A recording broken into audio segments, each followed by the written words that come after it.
شروع اللہ کے نام سے جو بڑا مہربان اور نہایت ہی رحم کرنے والا ہے۔ تمام حضرات سورہ فاتحہ اور درود پاک پڑھ لیجئے۔ اعوذ باللہ من الشیطان الرجیم، بسم اللہ الرحمن الرحیم، الحمدللہ رب العالمین، الرحمن الرحیم، مالک یوم الدین، ایاک نعبد و ایاک نستعین، ایاک نعبد و ایاک نستعین، ایاک نعبد وَإِيَّاكَ نَسْتَعِينُ اهْدِنَا الصِّرَاطَ الْمُسْتَقِيمَ صِرَاطَ الَّذِينَ أَنْعَمْتَ عَلَيْهِمْ غَيْرِ الْمَغْضُوبِ عَلَيْهِمْ وَلَا الضَّالِّينَ آمین۔ اللہم صلی علی محمد وعلی آل محمد کما صلیت علی ابراہیم وعلی آل ابراہیم انکا حمید مجید۔ اللہم بارک علی محمد وعلى آل محمد كما باركت على إبراهيم وعلى آل إبراهيم إنك حميد مجيد۔ عبد الملک بن مروان مکے کا گورنر تھا، تو اس نے دیکھا کہ ایک دن اس وقت کے بہت بڑے بزرگ حضرت سالم بن عبداللہ بن عمر رضی اللہ تعالیٰ خانہ کعبہ کا طواف کر رہے ہیں، عمرے کے لیے تشریف لائے۔ تو کیونکہ حضرت عمر رضی اللہ تعالیٰ عنہ کے پوتے تھے اور اپنے وقت کے بہت بڑے عالم تھے، بزرگ تھے حضرت سالم، تو گورنر مکہ جو تھا وہ خانہ کعبہ میں ان کے انتظار میں ایک طرف رک گیا۔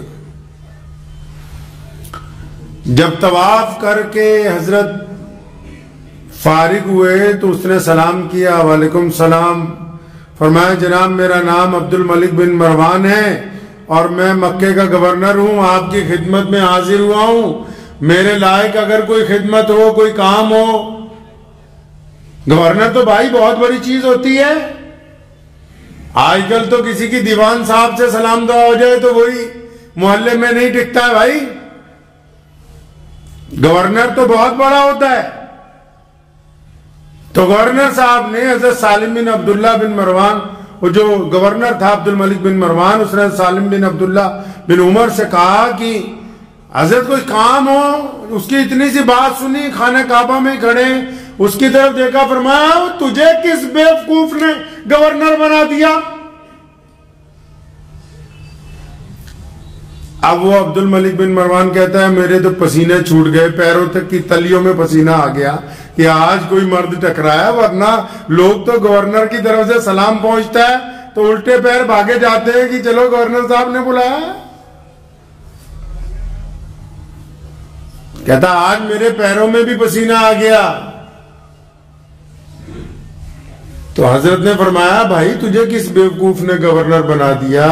فرمایا حضرت غلطی ہو گئی۔ فرمایا تو اتنا بڑا بیوقوف ہے کہ خانہ کعبہ میں کھڑا ہوں، اللہ تبارک و تعالیٰ کے گھر کے سامنے، اور گھر اس کا ہے جس نے کائنات بنائی، گھر اس کا ہے جو مالک کائنات ہے، گھر اس کا ہے جو شہنشاہ ہے، گھر اس کا ہے جو احکم الحاکمین ہے۔ ارے لوگ یہاں پر مانگنے آتے ہیں اپنے رب سے، تو یہاں خدا کے گھر میں بھی تجھ سے مانگنا ہے؟ بڑا شرمندہ ہوا کہ حضرت غلطی ہو گئی۔ تو آپ لوگ جو بھی عمرہ کرنے گئے ہوں گے، حج کرنے گئے ہوں گے، تو وہ باہر نکل کے، اب باب عبدالعزیز ہے جدھر، باہر نکل کے کھڑا ہو گیا گورنر۔ حضرت عمرہ فارغ کر کے مکمل جب باہر نکلے تو پھر اس نے سلام کیا، وعلیکم السلام جی۔ کہ حضرت اس وقت تو خانہ کعبہ میں تھے، اب باہر آ گئے، اب اگر کوئی میرے لائق خدمت ہو۔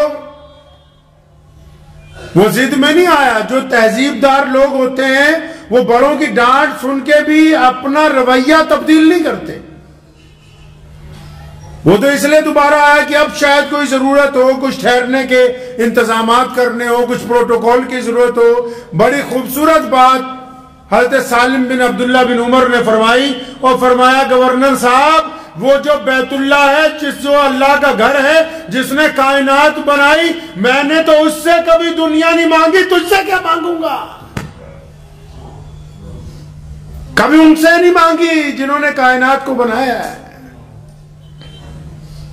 والد محترم شیر اسلام حضرت مولانا حبیب الرحمان ثانی لدھیانوی رحمت اللہ علیہ، اللہ نے ہم پہ بڑا کرم فرمایا، ہم نے ایک ایک چیز اپنے باپ سے سیکھی۔ تو حج کرنے نہیں گئے، جتنی آمدنی تھی اتنا ہی خرچہ ہے ماشاءاللہ۔ تو عمرے پہ گئے ایک دفعہ، تو جب عمرے پہ گئے تو کئی اقارب نے، اب اللہ نے اتنی عزت عطا فرمائی تھی کہ وہاں سب کو پتہ لگ گیا بھی وہ آئے ہوئے ہیں شیر اسلام مولانا حبیب الرحمان ثانی لدھیانوی، جن کے خاندان کی قربانیاں 300 سال پر محیط ہیں۔ تو بڑے اقارب ملے کہ جناب بیت اللہ میں تشریف رکھتے تھے، تو کسی نے کہا کہ جناب اگر آپ اجازت دیتے ہیں تو امام حرمین شریفین سے آپ کی ملاقات ہو جائے، کچھ باتیں ان سے ہو جائیں۔ آج کل بڑے بڑے لوگ جاتے ہیں چند کو چھوڑ کے، اور جن کی خواہش یہی ہوتی ہے کہ بس حکمرانوں کے ایک دفعہ قریب بیٹھنے کا موقع مل جائے۔ تو مولانا حبیب الرحمان ثانی لدھیانوی نے وہی بات جو حضرت سالم بن عبداللہ بن عمر نے کہی تھی، وہی بات دوبارہ دہرائی خانہ کعبہ میں، اور فرمایا پنجابی اور فرمایا ایتھے آ کے انہاں دی چمچا گیری کرنی ہے، جد رب دے گھر پہنچ گئے ہن پھر کسی اور دی ضرورت باقی نہیں ہے۔ خودداری کے لیے رگوں میں چلتے ہوئے خون میں غیرت ہونی چاہیے۔ ہر ایرے گہرے کے آگے ہاتھ نہیں پھیلایا جا سکتا۔ سیدنا صوبان رضی اللہ تعالیٰ عنہ سے بڑا پیار تھا محمد رسول اللہ کو۔ ایک دن بولا صوبان میرے بچے مجھے تجھ سے بڑی محبت ہے، ادھر آ مجھ سے ایک وعدہ کر۔ جی یا رسول اللہ کیا وعدہ کرنا ہے فرمائیے۔ فرمایا ہاتھ پہ ہاتھ رکھ کے وعدہ کر کہ کبھی کسی سرمایہ دار کے آگے ہاتھ نہیں پھیلائے گا، تو کسی دنیا دار کے آگے مانگنے نہیں جائے گا۔ لوگ تو آسان سمجھتے ہیں، امیدیں لگا رکھی ہیں۔ ہم پریشان کیوں ہیں؟ معاشرہ کیوں پریشان ہے؟ باپ نے بڑی امیدیں لگائی ہیں بیٹے سے، ہم نے بڑی امیدیں لگا رکھی ہیں چودھری صاحب سے، سرمایہ داروں سے امیدیں لگا رکھی ہیں، ہم نے بڑی امیدیں لگا رکھی ہیں فلاں رشتہ دار سے، فلاں دولت مند آدمی سے، کبھی یہ دے دے گا، ہمارا یہ کر دے گا، فلاں وزارت ہمیں یہ دے دے گی، فلاں حکومت ہمیں یہ امیدیں، اور اتنی امیدیں، چھوٹی چھوٹی بات پر امیدیں، فلاں اتنی امیدیں بیوی سے، بچوں سے، پڑوسیوں سے، یاروں سے، دوستوں سے، رشتہ داروں سے، جان پہچان والوں سے، مالدار لوگوں سے، بڑے لوگوں سے، ارے اتنی امیدیں۔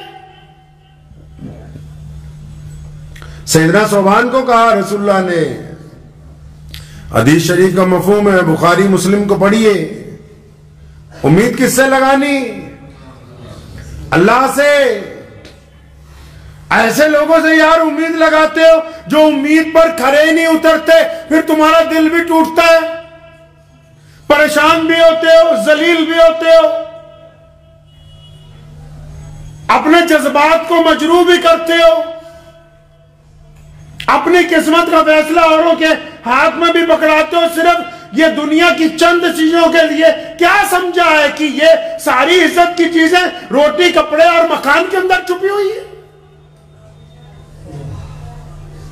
ایسے لوگوں سے امیدیں لگا رکھی ہیں جن کے دل میں درد ہی نہیں ہے، جو ہیں ہی پیسے کے۔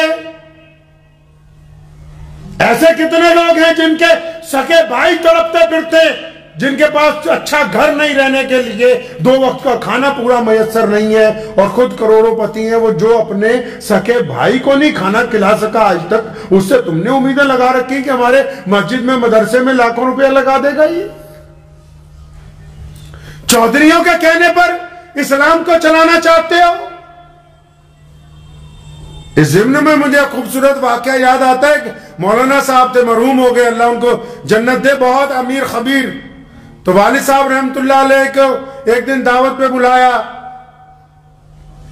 اپنی کوٹھی پہ باہر کے ایک صوبے میں تھے. کہنے لگے مولانا جیسی باتیں تم کرتے ہو ممبر پہ بیٹھ کے یہ کرنی چھوڑ دو اور میں کئی کروڑ روپیہ لگا کے تمہارا مدرسہ بنا دوں.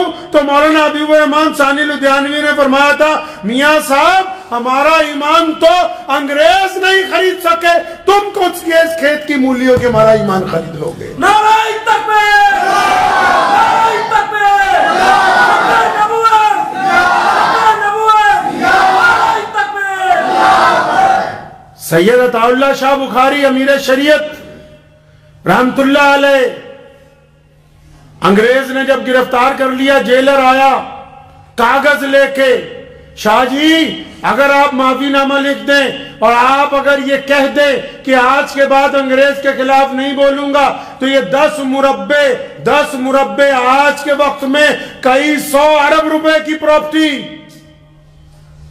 شاہ جی یہ 10 مربع کی رجسٹری یا کاغذ ہے, حکم نامہ ہے گورنر کی طرف سے آپ کے لیے, بس یہ آپ رکھ لیں اور معافی نامہ لکھ کے ہمیں دے دیں. شاہ جی نے کاغذ پکڑا اور انگریز سمجھا کہ شاید منظور ہو گئی درخواست, ان کی عقل میں آ گئی بات. شاہ صاحب نے اس کاغذ کے ٹکڑے کرنے شروع کیے اور پھر رکے نہیں, اس کے ٹکڑے کرتے رہے, 1 کے بعد 4, 4 کے بعد 8, 8 کے بعد 20, اور جب بالکل باریک باریک ٹکڑے ہو گئے تو ان کاغذ کے ٹکڑوں کو نیچے پھینکا, تھوکا اور ان پر اپنی جوتی رکھی. فرمایا تمہاری اس دولت کو, تمہاری اس جائیداد کو محمد رسول اللہ کے دین کے مقابلے میں بخاری اپنی جوتی کی نوک کے اوپر رکھتا ہے. رئیس الاحرار حضرت مولانا حبیب الرحمن لدھیانوی رحمت اللہ علیہ جیل میں ہیں. انگریز نے لکھا کہ مولانا اگر آپ توبہ کر لیں, کس بات کی توبہ کہ بس سچ نہیں بولنا ہے, اپنی غیرت مار لینی ہے, اگر آپ توبہ کر لیتے ہیں سزا معاف کر دی جائے گی, اور سزا بھی معمولی نہیں ہے, بنا مدت کی نظر بندی ہے جس میں 4 سال گزر چکے, کوئی مقدمہ نہیں, کوئی گواہ نہیں. 14.5 سال مولانا حبیب الرحمن لدھیانوی نے جیل کے اندر گزارے. انگریز نے جب بھی لکھا کہ تم قاطی مجرم ہو اور میں چاہتا ہوں کہ تمہیں معاف کر دوں, اگر تم معافی مانگ لو, مولانا ہر خط کے جواب میں لکھتے تھے کہ یہ جو حکومت مجھے مجرم سمجھتی ہے میں اس حکومت کو اپنے دیش کا مجرم سمجھتا ہوں, اس لیے ایک مجرم میرے خلاف کچھ بھی لکھتا رہے میری صحت کے اوپر اثر ہونے والا نہیں ہے. اور جب مولانا کا انتقال ہو گیا, بچوں کو حکومت نے فیکٹریوں کی رجسٹریاں بنا کر بھیج دی کہ تمہارے باپ نے بڑی قربانیاں دی ہیں. تو چھوٹے بیٹے کے پاس دروازے پر جب آیا سیکٹری, اس نے جا کے کہا کہ جناب اعلیٰ یہ آپ کے لیے ہیں, حکومت نے آپ کو انعام دیا ہے. وہیں پر کاغذ لے کے پھاڑ دیا. غیرت اس کو کہتے ہیں. آج تو غیرت مر رہی ہے. ہم نے ایسے لوگوں سے امیدیں لگا لی جو دین پر کھڑے نہیں اترتے.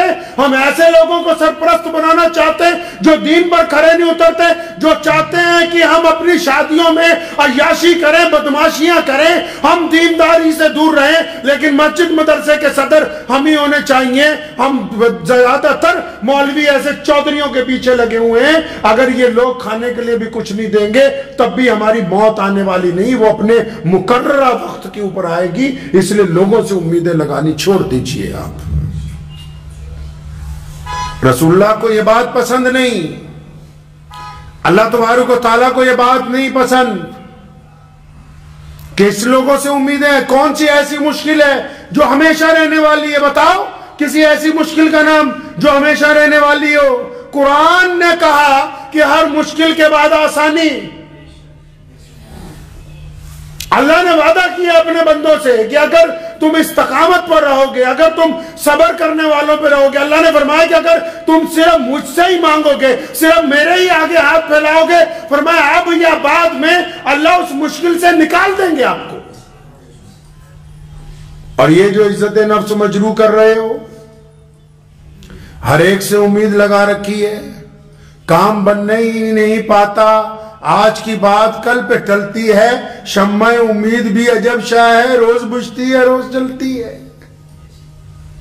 کبھی اس سے امیدیں لگا رکھی ہے یہ میرا کام بنا دے گا، فلاں میرا کام بنا دے گا، کوئی کسی کا کام بنانے والا نہیں ہے۔ جو لوگ آپ کے ساتھ دینا چاہیں گے، جو آپ کی مدد کرنا چاہیں گے، لکھا ہے ایک بہت بڑے بزرگ کے متعلق کہ ان کے ایک دوست ان کے پاس آئے اور انہوں نے آ کے کہا کہ میں اتنا پریشان ہوں، گھر میں فلاں فلاں چیز نہیں ہے اور 10 دن ہو گئے۔ تو ان کو سب کچھ دینے کے بعد جب دوست چلا گیا تو وہ رونے لگے، تو بیوی نے پوچھا کیا بات ہے؟ فرمایا میں تو اس کا کامل دوست بھی نہ بن سکا، مجھے یہ پتہ ہی نہیں لگا کہ 10 دن سے یہ کس تکلیف میں ہے۔ میاں صاحب جنہوں نے یاری نبھانی ہوتی ہے وہ سیدنا ابو بکر صدیق رضی اللہ تعالیٰ عنہ کی طرح یاری نبھاتے ہیں۔ جنہوں نے یاری نبھانی ہوتی ہے ان کی مثال امیر المومنین عمر بن خطاب رضی اللہ تعالیٰ عنہ ہے۔ جنہوں نے یاری نبھانی ہوتی ہے وہ عثمان ذی النورین کی طرح۔ رسول اللہ نے اعلان کیا جنگ کے موقع پر، ہے کوئی اللہ کے راستے میں دے؟ عثمان کھڑے ہوئے، یا رسول اللہ 100 اونٹ ماں ساز و سامان، بیٹھے۔ پھر اعلان کیا ہے کوئی؟ عثمان پھر کھڑے ہوئے، یا رسول اللہ 100 اونٹ اور لکھے ماں ساز و سامان، پھر بیٹھ گئے۔ پھر تیسرا اعلان ہوا، پھر کھڑے ہوئے، یا رسول اللہ 100 اونٹ اور لکھے۔ فرمایا عثمان رک جاؤ اور لوگوں کو بھی تو کہنے دو۔ فرمایا یا رسول اللہ یہ کیسے گوارا کروں کہ آپ کا سوال ہو اور فوراً آگے سے جواب نہ آئے؟ آپ جب تک کہتے رہیں گے اور عثمان کے پاس جو کچھ بھی ہے وہ آپ کے ہاں لٹا دیا جائے گا۔ یار ان کو بناؤ جن میں دوگلا پن نہ ہو، اور اگر کسی کے یار بن جاؤ تو اپنے یار کے لیے دل میں دوگلا پن نہ رکھنا۔ یہ یاری اور دوستی کی جو روایتیں ہیں یہ بھی رسول اللہ نے قائم کی ہیں۔ یہ اعلیٰ روایتیں پیار و محبت کی، جس میں کہانی نعرہ نہیں لگاتے حق 4 یار کا۔ یہ کون سے یار ہیں؟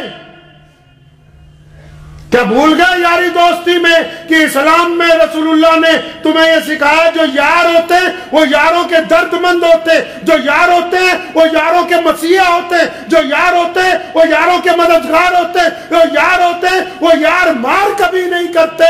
جو اپنے آپ کو یار بھی کہتا ہو اور چھپا کے مال اپنا رکھتا ہو اور یار کی مصیبت میں کام نہ آتا ہو وہ یار نہیں ہے، وہ یار مار ہے۔ اس کو یار کہنا یاری کی نہیں ہے، یاری کی شان کے خلاف ہے وہ بات۔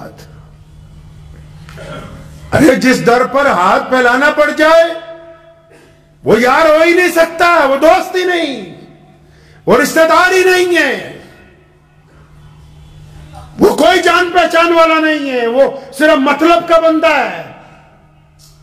شریعت نے اس کے ماپدنڈ طے کیے، تقاضے رکھے ہیں رسول اللہ صلی اللہ علیہ وسلم نے کہ یاری کیسے ادا ہوگی، دوستی کیسے ادا ہوگی۔ یہ یار ہے جو غار میں بھی ساتھ ہے، یہ یار ہے جو ہجرت میں بھی ساتھ ہے، یہ یار ہے جو بدر میں ساتھ ہے، یہ یار ہے جو حنین میں ساتھ ہے، یہ یار ہے سیدنا بلال رضی اللہ تعالیٰ عنہ جیسے جو درے کھاتے ہیں، یار یہ ہیں عمار بن یاسر جیسے جنہوں نے کھال ادھڑوا لی لیکن نبی علیہ السلام کی شان میں ذرہ برابر بے ادبی برداشت نہیں کی۔ یار کہتے اس کو ہے جو دوسروں کی سن کے آ کے تمہیں کہنے لگے کہ فلاں تیرے خلاف یہ باتیں کر رہا تھا، یہ یار نہیں ہے، وہ یہ ٹھگ ہے، بے ایمان ہے۔ اگر یہ تیرے ساتھ ہوتا تو کہنے والے کے منہ پر جواب دے کے آتا۔ یہ جن سے امیدیں لگا لی ہیں یہ امیدوں پر کھڑے اترنے والے تھوڑی ہیں، کیوں اپنی امیدوں کو ضائع کرتے ہو؟ اللہ نے یہ سر دیا ہے، جو ہر در پر جھکے وہ سر نہیں ہوتا، جو ہر در پر سر جھک جائے وہ سر نہیں ہے۔ اس کو جسم کے سر کے اوپر اسی لیے لگایا گیا کہ اللہ نے اس کو عزت والا بنایا ہے، عظمت والا بنایا ہے۔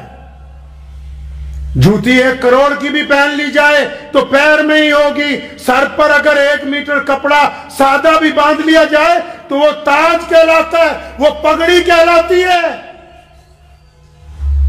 اتنا سستا سمجھ جا، جس کو ذرا سی مصیبت آئی کہ چلیں چند لوگوں سے مانگنے چلتے ہیں، چلو چند لوگوں کے آگے ہاتھ پھیلا دیتے ہیں، یہ معمولی چیز ہے جو اللہ نے تمہیں عطا فرما دی، جس کو عزت نفس کہتے ہیں۔ اپنی عزت نفس کا خیال رکھیں، اپنے ساتھ سمجھوتا کرنا سیکھو، لوگوں کے ساتھ نہیں۔ اپنے پیٹ کے ساتھ روزہ رکھنا سیکھو، لوگوں سے ادھار مال لے کے قورمہ بریانی کھانے کا کوئی فائدہ نہیں ہونے والا ہے۔